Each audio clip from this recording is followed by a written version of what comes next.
실질적으로 PF 문제가 이연돼 온 거는 사실이고 이제 이거를 하나씩 터뜨리게 될 건데 PF 사업의 주체들이 다 연결이 돼 있잖아요.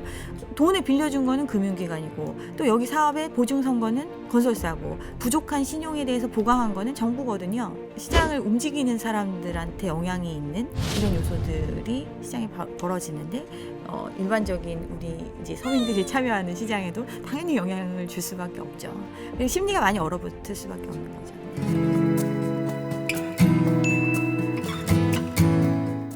올해 이제 상반기부터 조금 집값이 이제 올라가면서 한동안 좀 불거졌던 부동산 PF 부실 문제도 좀 잠잠한 듯 보였는데 최근에 뭐 또 대형 건설사들의 또 위기설이 나오면서 좀 술렁이는 분위기입니다.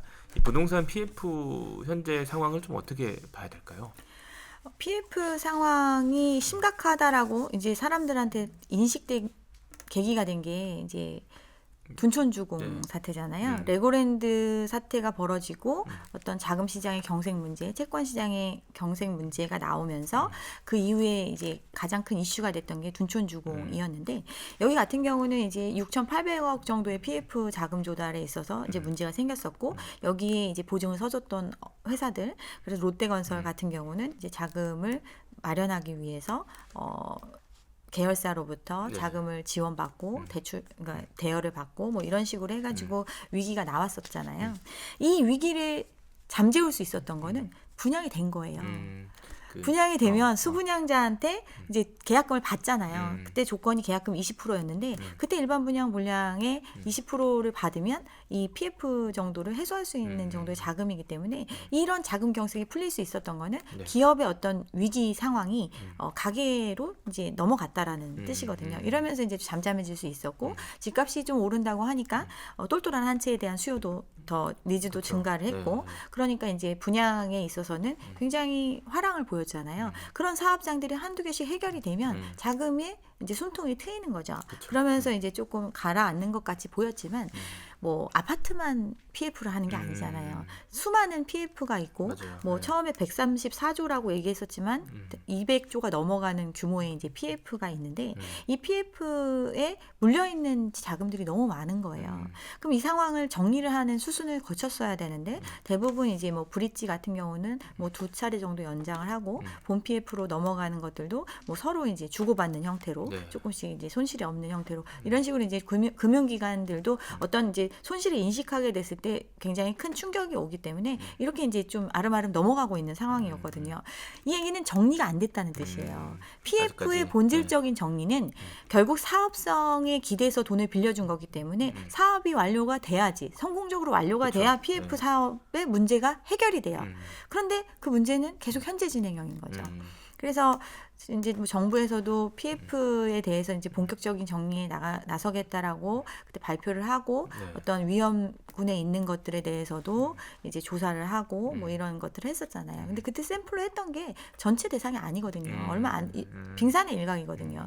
나머지 부분들은 지금 문제로 다 끌어안고 있는 상태고 이 부분을 정리하는 방법은 결국에는 누군가 여기다가 돈을 쏟아 넣어서 이 사업을 완성시켜 주는 형태 또는 그 얘기는 이 사업이 누군가에게 분양될 수 있는 최종적으로 분양될 수 있는 과정으로 가야 되는데 이런 게 해결될 수 없는 거기 때문에 이 문제는 여전히 심각하다고 볼 수 있습니다.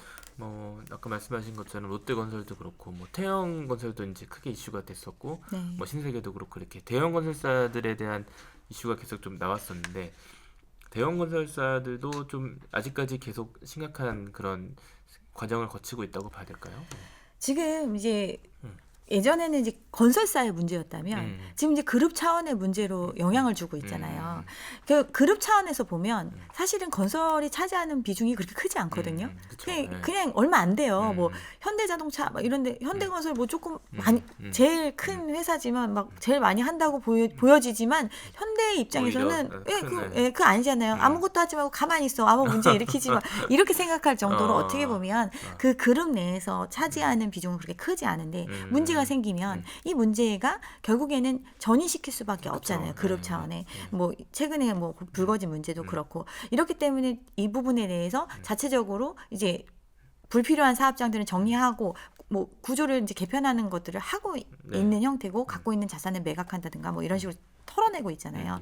뭐 예전에 뭐 PF 관련해가지고 대우건설이 울산의 주상복합 사업을 400억을 손실을 보면서 포기했을 때 그때만 하더라도 이거 시장 좀 있으면 좋아질 건데 왜 포기하냐 이런 얘기가 많았었잖아요. 근데 이제 지금 롯데건설이 본인들이 갖고 있는 사업장들 중에서 수도권에 있는 사업장도 포기하고 지금 이렇게 털어내고 있는 과정을 겪고 있거든요. 그만큼 이제 위기의 문제가 심각하고 이게 기본적으로 모그룹들 자체도 지금 흔들리고 있는 상황이다 보니까 이 부분에 대해서 자유롭지 못한 상태라고 볼 수 있습니다. 네.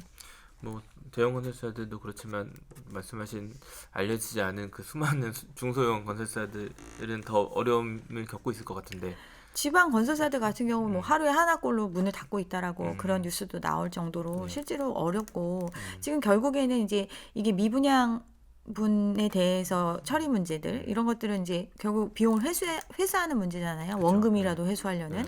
그래서 뭐 이런 걸 가지고 뭐 은행 뭐 시행사나 시공사가 어느 정도 짬짬이가 돼가지고 뭐 은행에다가 대출을 받아서 은행이 오히려 그 부실을 가져가게 되는 뭐 이런 사고도 터지고 있고 실질적으로 굉장히 많은 문제들이 발생하고 있습니다. 여전히 현재 진행형이라고 봐야 되겠네요. 네. 정부가 이제 뭐 아까 말씀하신 것처럼 좀 이 문제를 해결하기 위해서 이제 조사도 했고 또 PF의 어떤 그 방안을 좀 내놨는데 자기 자본이 아무래도 기존에는 되게 낮았잖아요. 그래서 20%까지 이제 올리는 그런 방안을 내놓은 걸로 알고 있는데 이게 뭐 당장 시장에 미칠 영향들은 어떻게 좀 이어질까요? 그러니까 PF 사업의 이제 내용을 살펴보면 기본적으로 자기 자본 뭐 3%에서 5% 정도의 자본을 가지고 땅을 확보를 해서 네. 이 땅에 대한 대금을 대출로 빌려가지고 이제 매입을 해서 그쵸. 거기에 사업 계획을 세워서 여기에 짓는 공사비에 대한 대금도 대출을 활용해가지고 지은 후에 이걸 이제 분양해서 갚겠다. 결국 그 사업의 어떤 이익을 보고서 내 돈을 빌려받아가지고 사업을 진행하는 형태잖아요. 이게 다 문제가 생겼어요. 그럼 이제 정리하는 방법은 이 처음에 사업에 참여한 사람도 손실을 보고 여기에 돈을 많이 빌려준 금융기관도 손실을 보고 어느 정도 이제 합리적인 수준으로 가격이 원가가 조정이 돼서 누군가가 이걸 인수해가지고 사업을 할 수 있게끔 이런 구조로 가야 되는데 지금 이게 원활하지 않기 때문에 그쵸. 문제인 거잖아요. 근데 3%의 자기 자본을 갖고 나머지를 대출로 들어와서 좀 더 튼튼한 회사가 들어와서 이걸 사업을 받아달라 이렇게 해도 지금 안 들어오는 시장인데 20%로 올린다? 더 수요가 줄어드는 거죠. 회사가 더 자기 자본이 확보되어 있는 상태겠네요. 그렇죠. 네. 더 자기 자본이 확보되어 있는 상태로 들어와야 되는데 지금 현 상황에서 그럴 수 있는 구조가 많지 않은 거죠. 그래서 최근에 사실은 이제 외국계 자본들이 많이 들어오고 있어요. 네. 이 뭐 어떤 사업에 우리나라 시장 부동산 시장에 대해서 이제 또 투자하는 외국계 자본들이 자본력이 있으니까 그래서 이제 뭐 큰 오피스나 뭐 이런 것들 많이 매입한다는 얘기도 네네. 들리고 뭐 이런 것들이 있는데 지금 현 상황에서는 이 조치가 높이는 건 좋은데 과연 이제 당장 이게 현 시점에서 맞아 떨어질 수 있느냐 이런 부분에서도 굉장히 회의적이고 그 다음에 나온 방안이 이제 토지주가 직접 개발하는 형태로 이제 PF 사업이 진행되도록 유도하겠다 이런 내용이거든요. 근데 토지주 입장을 생각을 해보면 기존에 그냥 갖고 있었던 땅이에요. 근데 이거를 내가 그냥 현 상태로 유지를 하면서 뭐 월세 받고 뭐 이렇게 쓰고 있었던 땅인데 네. 누군가 와서 훨씬 높은 값을 쳐준다고 하니까 판 거거든요. 그치. 근데 만약에 직접 개발을 하라 그러면 내가 지금 그냥 이렇게 유지하고 있었던 건데 개발을 해서 막 장밋빛 미래를 그려주지만 그거 안 되면 다 날리는 거거든요. 이런 리스크가 있잖아요. 리스크 크죠. 네. 그래서 토지주가 과연 적극적으로 참여할 것인가. 그래서 PF를 하시는 분들조차도 이 정책 자체가 굉장히 시장의 상황과 맞지 않는다 이런 얘기를 하는 거거든요. 그래서 이게 지금 구조개선을 하는 거는 굉장히 필요하죠. 네. 우리나라 PF 시장의 본질적인 문제이기 항상 때문에 문제 지적이 됐으니까. 네, 네. 필요하지만 현 상황에서 이게 어떤 PF 시장의 어떤 획기적인 개선을 가져올 수 있다? 그러기에는 아직 정리가 안 된 상태이기 때문에 네. 좀 어렵지 않을까 생각합니다. 이게 말씀하신 대로 이 정책들이 오히려 좀 그 PF를 해결하는데 어려움을 줄 수 있는 요소가 있기 때문에 오히려 또 이렇게 뭐 PF 시장이 아니면 이 관련된 사업들이 좀 뭐 터질 건 터지는 그런 트리거가 될 수도 있지 않을까. 네네. 그런 측면에서 어떻게 보시나요? 예. 그러니까 실질적으로 PF 문제가 이연돼 온 거는 사실이고 이제 이거를 하나씩 터뜨리게 될 건데 이게 이제 터지는 것들이 이제 순차적으로 터질지 이제 자금의 경색이 이제 연쇄적으로 일어나면서 이제 한꺼번에 터질지 이런 것들에 대한 거는 이제 조금 불안한 요소가 있고 실제 부동산 시장에 미칠 영향은 이게 결국은 PF 사업의 주체들이 다 연결이 돼 있잖아요. 그렇죠. 돈을 빌려준 거는 금융기관이고 또 여기 사업의 보증선 거는 건설사고 또 이 부족한 신용에 대해서 보강한 거는 정부거든요. 그렇잖아요. 그렇죠. 이런 부분들이 그러면 시장에 어떻게 보면 시장을 움직이는 사람들한테 영향이 있는 이런 요소들이 시장에 벌어지는데 일반적인 우리 이제 서민들이 참여하는 시장에도 당연히 영향을 줄 수밖에 없죠. 심리가 많이 얼어붙을 수밖에 그쵸. 없는 거죠. 네. 어쨌든 부동산 이 부실 PF 문제가 여전히 지금 위기 상황인 건 맞다 이렇게 네. 보면 되겠네요. 그 이와 함께 이제 그 뭐 아무래도 이제 우리 입장에서 보면 이제 분양 시장과도 연관이 돼 있을 것 같은데 뭐 그런 여러 PF의 어려운 상황과 또 요즘에 고분양가나 공사비 인상 문제가 좀 분양 시장에는 어떻게 영향을 좀 줄 수 있을까요? 그러니까 지금 분양하는 물건들도 거의 대부분 이제 서울 같은 경우는 재건축 재개발을 통한 분양이 많잖아요. 그럼 이런 것들도 결국에는 PF 사업이거든요. 그렇죠. 네. 그럼 PF 사업의 주체가 이제 시행자가 있을 거 아니에요. 자기 자본이 들어간. 근데 뭐 재건축 재개발 같은 경우는 자기 땅을 내놓고 하는 거예요. 토지주가 한 것과 같은 형태잖아요. 조합원들이? 네, 그렇죠. 조합원들이 네. 내놓고 한 사업인데 이 사업이 이익을 줄 거라고 생각해서 쭉 진행을 하고 있는데 최종적으로 돈이 안 들어와. 또는 조합원들은 토지주, 그러니까 사업 시행자임의 동시에 네. 또 수요자예요. 조합원이 조합원 분양을 받으면서 맞아요. 네. 그대로 받는 게 아니라 일정 부담금을 부담할 수밖에 없잖아요. 분담금이 있잖아요. 터지잖아요. 네. 자기가 집을 하나 사주는 거거든요. 그러니까 전체적인 분양 물량 중에서 조합원이 대부분을 분양받는, 확실하게 분양받는 사람들이고 나머지는 일반한테 푸는 거거든요. 그러면 조합원들이 사줘야 되는데 그들이 그만큼 부담을 해줘야 되는데 그 그쵸. 부담 부분에 있어서도 지금 어려움을 겪고 있는 형태고 일반 분양부는 그 조합원이 아닌 일반인들이 사줘야 되는데 그들도 자금 조달에 대해서 굉장히 지금 어려움을 겪고 있는 상태인데 사업은 진행이 됐잖아요.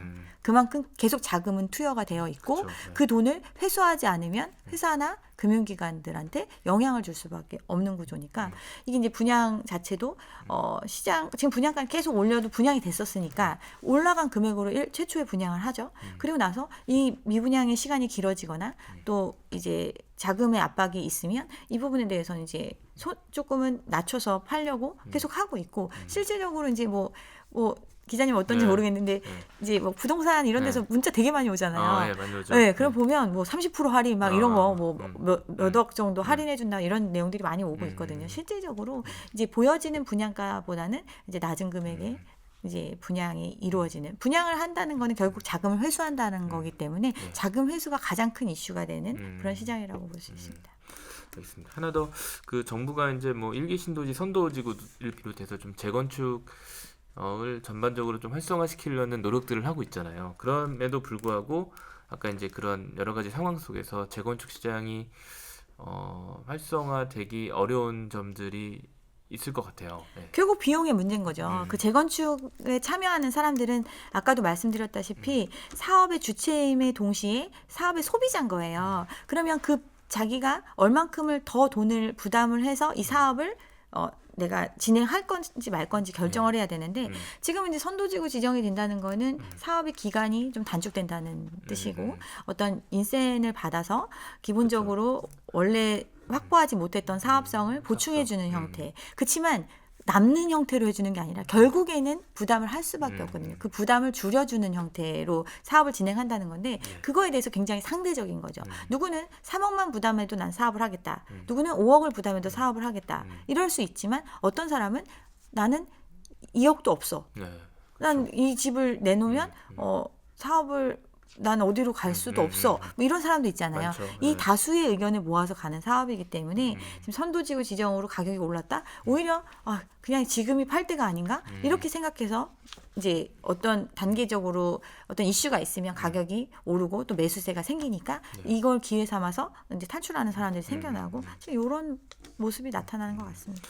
전반적으로 재건축 사업은 조금 아까 말씀하신 분담금 문제도 해결이 안 됐고 공사비 인상 문제도 있고 뭐 그래서 조금 이렇게 원활하게 진행되긴 좀 어려운 전망을 좀 할 수 있겠네요. 네. 결국은 사업이 진행되면 비용이 투입이 되고 비용이 본격적으로 투입이 되면 그 금융 비용이 기하급수적으로 늘어난다는 거를 의미하거든요. 그러면 당장 어떤 사업을 하겠다라고 하는 결의만 했을 때는 크게 뭐 사업비 들어가는 게 없잖아요. 그러니까 이 상황으로 사업을 좀 유지해 나가다가 어느 정도 이제 시장의 밸런스가 됐을 때 사업이 진행될 수 있겠죠. 그렇지만 그 결과적으로는 어떠한 경우라도 이제 원하는 어떤 아파트의 질 자체가 높아진 상황이고 그 얘기는 비용이 많이 들어간다는 뜻이고 그럼 그 비용을 충분히 낼 수 있는 시장이 되어야 이 사업이 진행될 수 있는 거잖아요.